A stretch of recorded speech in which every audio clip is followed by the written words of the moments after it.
Chers collègues, bonjour. Je vais vous présenter les résultats de l'évaluation diagnostique première qui a eu lieu en 2019 et j'opposerai tous ces résultats aux résultats des années précédentes pour vous faire une petite analyse technique. Commençons tout d'abord par le nombre de participants. Donc il y a eu 135 participants, donc des élèves qui ont rempli l'évaluation diagnostique, dont 13 qui n'ont pas été terminés. Le temps moyen de cette évaluation diagnostique pour les élèves a été de 52 minutes. Et si on regarde un petit peu la distribution ici, alors j'explique rapidement ce que ça veut dire. Ça c'est un diagramme boîte à moustache. Le petit trait ici, le plus bas, c'est l'élève qui a été le plus rapide, ou en tout cas qui a terminé l'évaluation en le moins de temps. Le petit trait en haut, c'est celui qui a mis le plus de temps. Et ici, les limites de la boîte nous donnent le premier quartile et le troisième quartile. C'est-à-dire que 25% des élèves ont mis moins que ce temps-là et 25% des élèves ont mis plus que ce temps-là. Donc la moyenne ne représente pas forcément l'écart statistique, c'est pour ça qu'on a utilisé ce diagramme. On peut voir que cette évaluation diagnostique était peut-être un peu longue parce que plus de 25% des élèves mettent au-delà de 58 minutes, sachant que c'était une évaluation diagnostique qui était prévue pour 1 heure. Si jamais les enseignants n'avaient pas prévu le temps nécessaire pour pouvoir faire l'évaluation diagnostique, on pouvait se retrouver avec des participants qui n'avaient pas forcément le temps de terminer. La note moyenne est de 9,53 sur 20. Si on regarde encore une fois la répartition statistique, on peut voir que globalement les notes sont quand même assez étalées avec des notes qui partent de 7,2 jusqu'à environ 11,7. Donc on a une répartition statistique, sachant que la plus basse note est de 2 et quelques qui monte jusqu'à 18, on a quand même une évaluation diagnostique qui est capable de balayer globalement le spectre pour les différents élèves. Il serait nécessaire d'analyser pourquoi. Alors ça, je renvoie cette analyse à vous, c'est-à-dire que nous, on a des résultats globaux, mais on laisse l'analyse de vos étudiants directement. On peut essayer de regarder s'il y a une corrélation entre le temps passé et la note obtenue.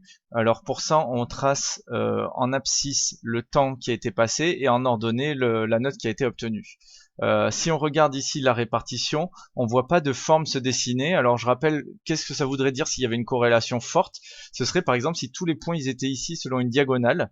Alors dans ce cas-là, on pourrait dire il y a une corrélation forte entre le temps passé et la note. Ici, on voit que quand on calcule le coefficient de corrélation, on a une corrélation nulle de 0,0, donc c'est très bien. C'est-à-dire que c'est pas le temps qui a limité la note et il n'y a pas d'incidence entre les élèves les plus rapides et les meilleurs finalement. On voit que ici les meilleures notes sont pour des élèves qui sont dans la moyenne en termes de temps. On a ensuite analysé les résultats en fonction de l'origine, donc de la filière de chaque candidat.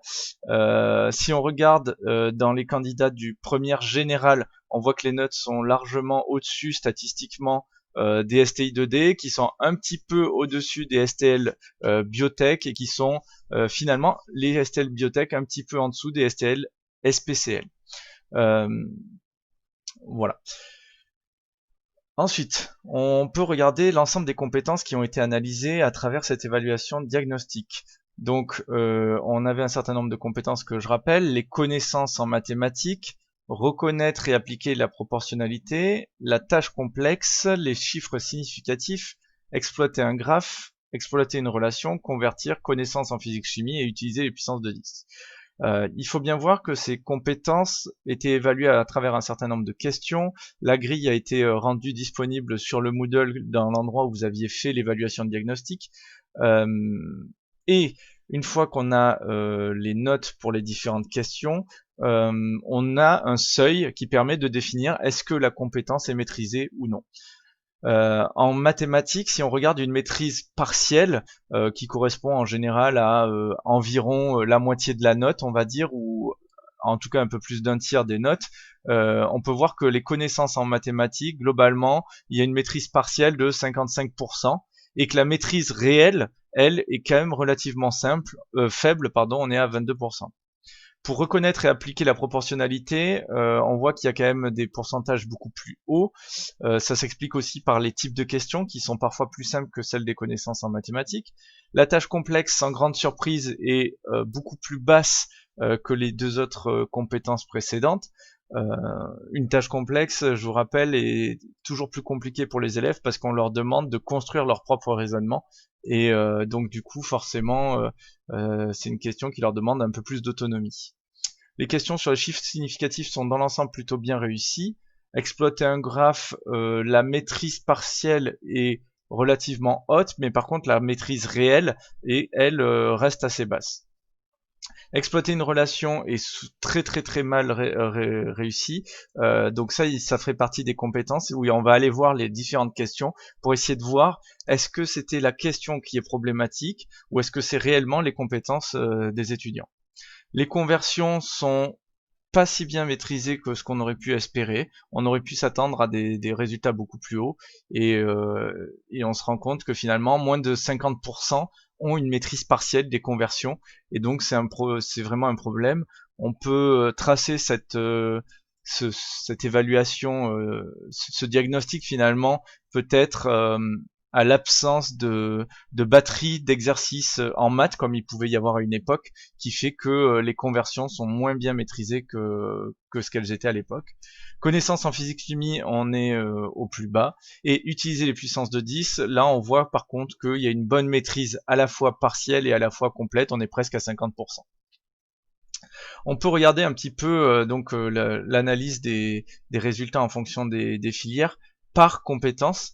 Donc si on regarde les connaissances en mathématiques, qui étaient sur 4 points, on peut voir que finalement le général, la moyenne et même si on regarde finalement les quartiles là, on se rend compte que dans le général ils réussissent largement mieux qu'ailleurs, mais surtout que c'est une compétence qui est bien maîtrisée, ou en tout cas plutôt bien maîtrisée dans le général, et qu'elle pose beaucoup plus de problèmes en STI 2D et encore plus de problèmes en STI biotechnologie. D'ailleurs, on peut remarquer qu'en STL biotechnologie, il y a peu de scores qui ont la moyenne. On voit ici que le plus haut score c'est à 2,25. Donc ça veut dire que ici il y a réellement un problème en biotechnologie sur les connaissances en mathématiques. Là où les STL et SPCL qui ont une moyenne un peu au-dessus, eux utilisent vraiment, on a vraiment des étudiants qui arrivent à monter jusqu'à 4 points sur 4. Alors même si 75% des étudiants sont en dessous des 2 sur 4, donc en dessous de la moyenne. Quand on prend ensuite la compétence reconnaître et appliquer la proportionnalité sur 5 points, alors là ici je passe un peu vite sur l'analyse, mais on peut voir que finalement la proportionnalité est relativement bien travaillée partout, vu que 75% des étudiants ont des scores très hauts. Il faut penser aussi que ça peut venir des questions qui sont peut-être plus faciles, donc ça je vous le renvoie aussi vers vous. Sur la tâche complexe, il manque le nombre de points, donc c'était sur 4 points.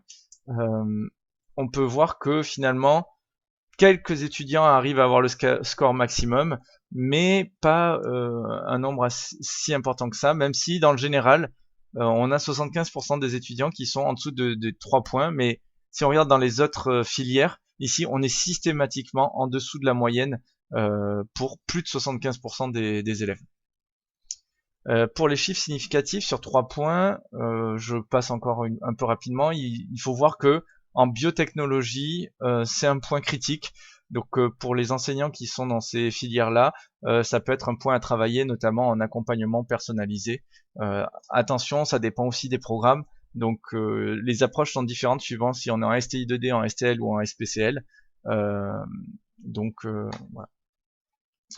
Pour exploiter un graphe, on peut voir qu'il y a des différences qui sont pas nécessairement significatives, si ce n'est pour les généraux qui sont au-dessus, bien entendu. Voilà. Exploiter une relation, c'était sur 5 points, je sais plus quoi dire, soyons honnêtes. Convertir, les conversions, voilà, pareil, hein, c'est un peu chiant de tout commenter.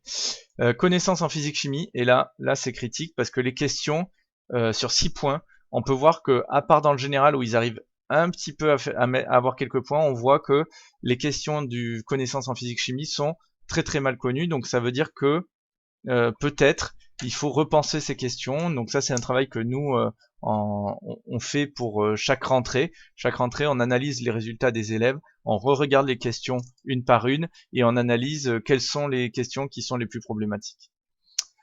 Utiliser les puissances de 10, on voit que globalement il n'y a pas de différence significative. Et donc, on peut regarder l'évolution dans le temps des compétences. Alors attention, il faut bien penser que cette évolution, on peut pas analyser, juste voir la progression de la courbe comme ça, parce que chaque année, certaines questions changent.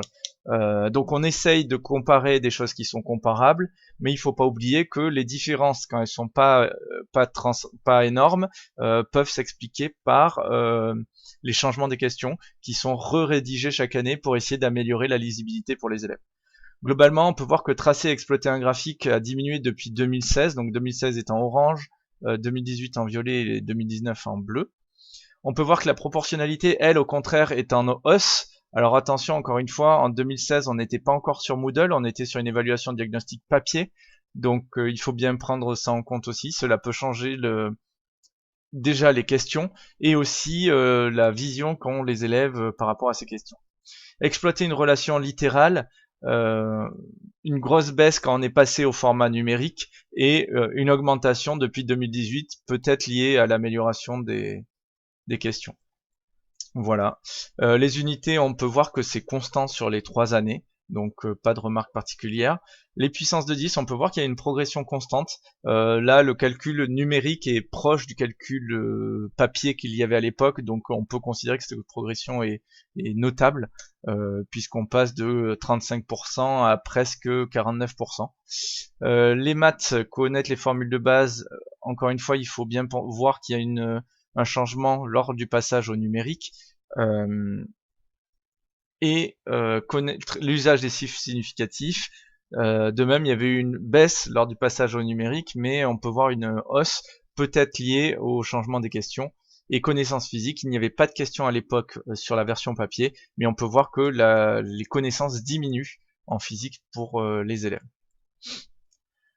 On peut regarder les moyennes par question pour essayer d'identifier les questions qui sont les plus problématiques. Alors, on va regarder les questions qui sont les plus faiblement réussies, inférieures à 30%. Alors, la question 4, qui est la lecture sur un signal de la période, de l'amplitude et de la fréquence. Donc, c'est une question qui est vraiment problématique pour les élèves.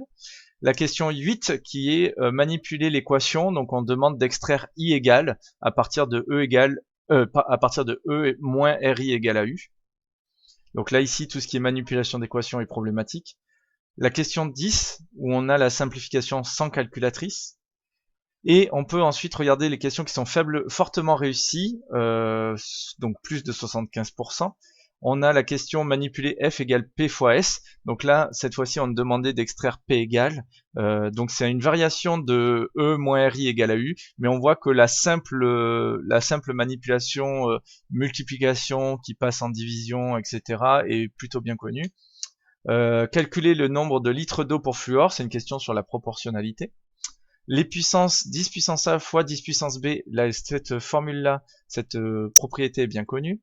Et écrire avec 3 chiffres significatifs dans l'ensemble est bien connu.